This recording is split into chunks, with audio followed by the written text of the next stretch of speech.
You need to do an audit of your life. And here's what I mean. I want you to close your eyes and imagine you're the CEO of a company. You're the boss, the president, the leader of the board. You're the one in charge, right? You walk into the building, you're feeling pretty good, saying hi to your managers, people saying hi to you, you're smiling, life's going good. Then your buddy Steve over from high school is over in the corner and he goes, "Hey, what's up? Your suit looks terrible today." And you're kind of like, "Well, thanks, Steve." You go to your office, you do some work, lunchtime or the board meeting is going to happen, right? So you walk into the board meeting, you tell the board or the group, the top management, what your plans are for the financial future, how you're going to execute, how you're going to do Dream X, Y, Z, and how it's going to grow the company millions of dollars. Everyone's clapping, and Steve in the back is kind of like, "That plan's never going to work. That looks dumb. Your graphs look dumb. All these numbers up here, these don't really look real." And you're kind of like, "Steve, can you just shut up, please? Just shut up and the presentation." Then you go to your office.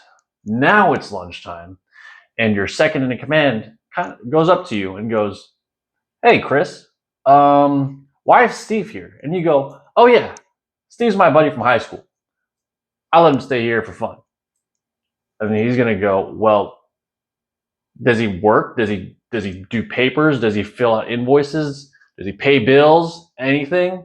"Nah, he's just my buddy from high school, man. I let him hang out here. And we're paying this guy." Yeah, he's on payroll. Can you imagine this happening in any company? In Coca-Cola CEO just has his high school buddy on board for no reason, not helping out, not doing anything, and just brings morale down all the time. That would never happen. That guy would be out of there real fast, right? So I want you to take an audit. Look at all of your friends, all of your connections, people you spend time with, and think about, is that a Steve in my life? Or is that person actually helping me out get somewhere? Is he helping the company get somewhere? Because your life is like your company. You decide where the time goes, you decide where it's going to end up by the choices you make every day. And if you got a Steve in the background and all he's doing is crapping on your ideas, do you really need Steve around? The answer is probably not.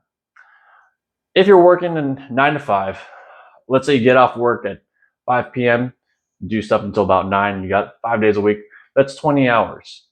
Then you got another 8 hours on Saturday, another 8 hours on Sunday because you got to eat, you got to sleep, you got to brush your teeth, take care of whatever.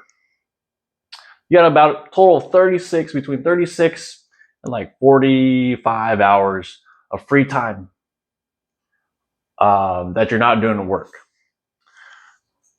So if you hang out with Steve once a week for 3 hours, that's about 10% of your free time. That's like if you're the CEO of a company and every time a dollar comes in, you keep 90, 10 cents goes to Steve. Another dollar comes in, you keep 90, 10 cents goes to Steve. If you made $1 million, you've given Steve $100,000 for doing nothing, for just bringing morale down and telling you your suit sucks.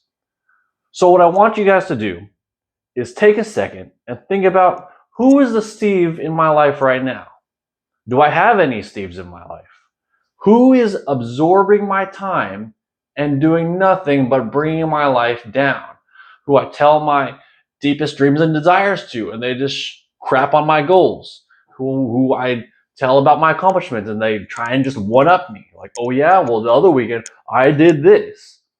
Those are the Steves in your life. You need to cut the amount of time you spend with them, if you can, completely. But if you can't, because of family, some sort of social obligation, limit the time you can spend with them. But here's a kicker. I want you to think about the Steve outside. Who is the Steve on the outside? But now think about, even more deeply, who is the Steve on the inside? How much time am I giving to my negative thoughts? How much time do I have an idea where your internal inspiration is coming out and wants to surface, and your voice, that's Steve, going, "That's never going to work. Nah, that's stupid." And you haven't even tried it.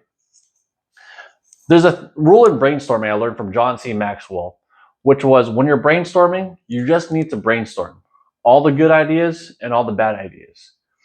And If you judge the bad ideas right away and you let Steve start talking, you're never really going to flush out the good ideas.